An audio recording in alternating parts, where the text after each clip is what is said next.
Isu ijazah yang muncul secara tiba-tiba semacam ini, kalau kemungkinannya adalah untuk melihat orang-orang yang masih loyal kepada Jokowi, maka itu berarti ada hubungannya dengan rencana reshuffle yang mungkin tidak akan lama lagi.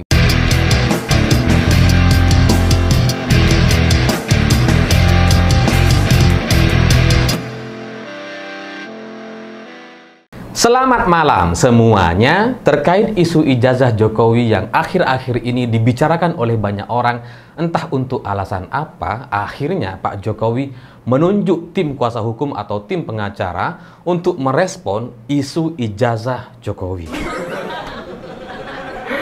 Ya, seingat saya, ini adalah yang pertama kalinya Pak Jokowi sampai harus menunjuk tim kuasa hukum atau tim pengacara untuk menjawab satu isu. Padahal sebelum-sebelumnya itu nggak pernah terjadi ya. Mungkin karena sekarang Pak Jokowi sudah bukan presiden lagi, mungkin karena juga tidak ada menteri-menteri atau relawan yang belain Jokowi lagi seperti sebelum-sebelumnya. Jadi makanya perlu menyewa tim pengacara atau tim kuasa hukum untuk merespon gitu. Karena kalau nggak ada tim kuasa hukum atau tim pengacara, maka isu ini jadi kayak nggak jalan gitu kan. Ya karena nggak ada yang belain gitu. Makanya ya udahlah, kirimlah pengacara atau tim kuasa hukum untuk membela. Dan isu ini menjadi semakin rumit gitu karena Pak Jokowi nampak tidak ingin buru-buru menyelesaikan kasus atau isu ini. Makanya dengan penunjukan pengacara ini bukannya menyelesaikan permasalahan itu, tapi tambah ribet.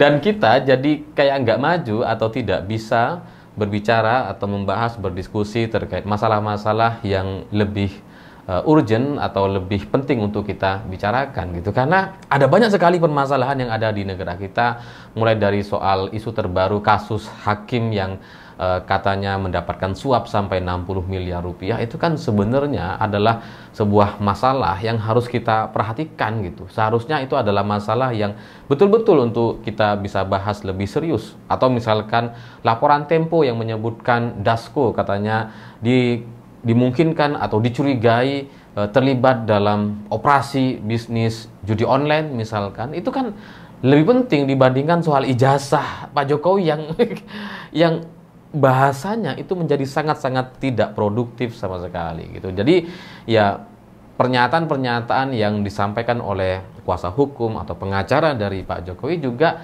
semakin membuat liar gitu. Bukan memberikan satu kepastian atau jawaban yang bisa menyelesaikan atau menghentikan pembicaraan, tapi justru menambah isu baru, menambah pertanyaan-pertanyaan baru. Ini bukannya menyelesaikan masalah, malah nambah masalah kayaknya di tim pengacara atau kuasa hukumnya gitu. Karena salah satu dari mereka bilang, Andra Reinhardt mengatakan, kalau ijazahnya hilang atau kampusnya sudah tidak ada, apakah orang itu tidak pernah kuliah? Yang penting adalah keterangan resmi dari universitas, katanya. Ini jawaban dari Andra Reinhardt.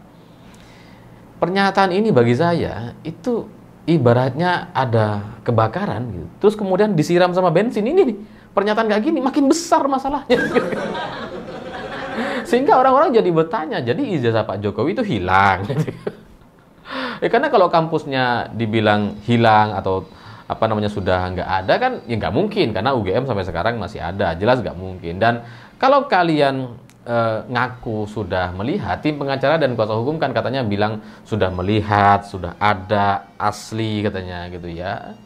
Ya ngapain memunculkan pernyataan yang begini gitu, yang kemudian membuat kita jadi bertanya-tanya dan membuat satu celah untuk kita meragukan gitu kan. Ini kan katanya sudah ada, kalian sudah lihat semua.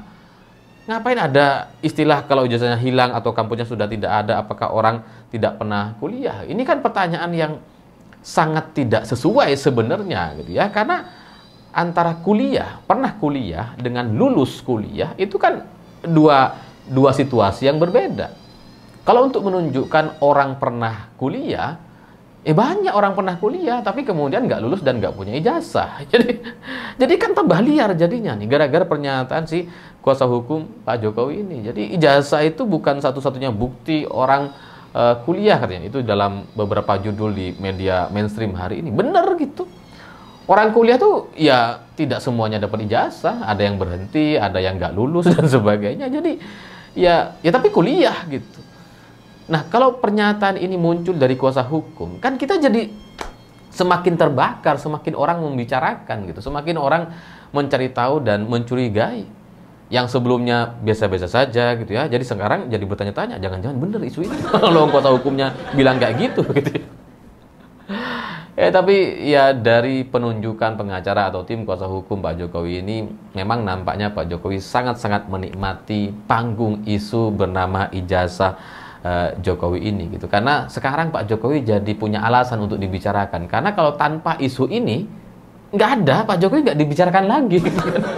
Apa coba mau dibicarakan soal apa gitu ya? Soal Pak Prabowo yang tidak sowan ke Jokowi di Solo untuk halal bihalal atau dalam rangka merayakan hari Lebaran.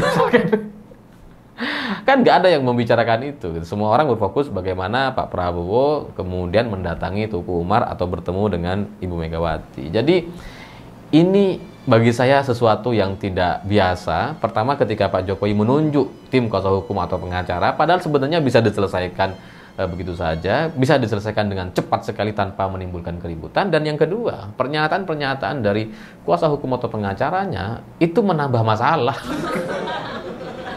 Menambah masalah sekali gitu. Dan apakah ini kemudian disengaja gitu ya? Saya curiga itu ada faktor kesengajaan gitu ya, supaya bisa menutupi permasalahan-permasalahan yang ada di pemerintahan hari ini. Karena kalau dari sisi lembaga survei itu sudah sulit dipercaya, makanya kemudian lebih memungkinkan untuk dijadikan pengalihan isu gitu ya. Karena masalah di negara kita tuh banyak tuh.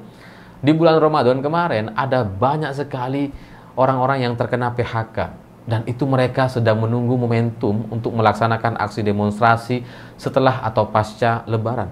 Ada banyak sekali masalah-masalah yang sangat-sangat negatif, tapi hari ini justru kemudian kita disuguhkan dengan isu ijazah. Apa itu disengaja? Atau jangan-jangan justru juga sebaliknya gitu ya. Ini ada upaya dari pihak-pihak tertentu, dari kelompok penguasa hari ini yang ingin mendowngrade seorang Jokowi untuk diserang habis-habisan soal banyak sekali isu, entah isu ijazah atau PKI dan sebagainya, untuk bisa dilihat siapa saja orang-orang yang masih membela Jokowi. Bisa saja seperti itu gitu ya. Jadi udah serang gitu kan. Terus kita lihat nih, siapa yang masih belain Jokowi, dan sekarang terbukti menteri, wakil menteri, gak ada yang bicara. Gak ada yang berani membela gitu. Dan itu juga menjadi satu catatan, karena untuk pertama kalinya Jokowi atau keluarga Jokowi itu tidak dibela sama sekali oleh menteri-menteri hari ini. Padahal sebelum-sebelumnya, wah sangat luar biasa pembelaan yang dilakukan oleh para menteri. Mulai dari soal jet pribadi dan sebagainya, kan yang ngebela kan para menteri gitu ya. Sekarang kayak nggak ada gitu. Jadi ya saya nggak tahu mana yang benar dari kasus ini gitu ya. Tapi pada intinya dalam sebuah strategi politik ini benar-benar sama-sama bisa dimanfaatkan. Bagi kubu penguasa gitu ya, ini bisa dimanfaatkan untuk menilai siapa saja yang masih loyal gitu ya, untuk kemudian disingkirkan nanti. Tapi bagi Pak Jokowi ya ini juga bisa dinikmati, karena akhirnya Pak Jokowi juga mendapatkan satu panggung yang tetap dibicarakan meskipun sudah tidak punya kuasa atau tidak menjadi presiden lagi. Dan isu ijazah yang muncul secara tiba-tiba semacam ini, kalau kemungkinannya adalah untuk melihat orang-orang yang masih loyal kepada Jokowi, maka itu berarti ada hubungannya dengan rencana reshuffle yang mungkin tidak akan lama lagi. Mungkin sebulan atau 2 bulan lagi akan ada reshuffle, dan ini menjadi sebuah keuntungan bagi pihak penguasa atau rezim hari ini untuk melihat dan menyingkirkan orang-orang yang masih loyal. Jadi ya semua pihak bisa saling mengambil keuntungan dari ini. Pengacaranya yang dapat untung karena dibayar gitu ya. Jokowi dapat untung karena dibicarakan, dan pihak penguasa atau rezim juga bisa dapat untung dari isu ini karena bisa menilai siapa yang masih loyal dan mungkin nanti bisa disingkirkan saja, karena ya pemerintah atau pemimpin di negara kita kan ya harus hanya satu saja. Nggak boleh kemudian ada matahari kembar atau ada presiden shift malam misalkan. Atau shift lapangan, itu kan nggak boleh gitu. Jadi ya semua mengambil keuntungan dari isu ini, tapi yang rugi jelas adalah masyarakat Indonesia, rakyat yang hari ini sedang ada kendala, ada masalah, dan terjadi penurunan daya beli masyarakat, dan itu seperti tidak diperhatikan karena semuanya orang-orang hanya bicara soal ijazah. Padahal ada yang lebih penting, ada masalah yang lebih darurat untuk diselesaikan, dan kita disibukkan dengan isu yang sangat-sangat tidak penting seperti ini.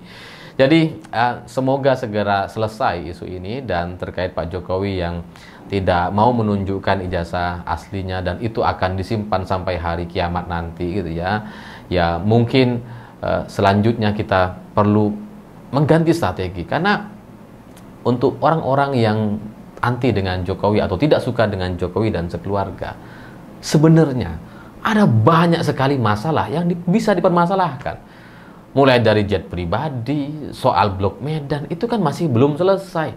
Dan bagi saya, lebih mungkin dan lebih mudah dibuktikan untuk menyelesaikan soal jet pribadi dan Blok Medan dibandingkan soal ijazah. Karena soal ijazah itu semuanya dalam kendali Jokowi. Tapi kalau soal jet pribadi yang digunakan oleh Kaisang yang diduga adalah gratifikasi, dan Blok Medan yang katanya dimiliki oleh keluarga Jokowi, itu melibatkan banyak orang dan Jokowi tidak punya kendali penuh untuk bisa menutupi atau menyelesaikan dua isu tadi. Tapi kalau ijazah, Pak Jokowi punya kendali gitu.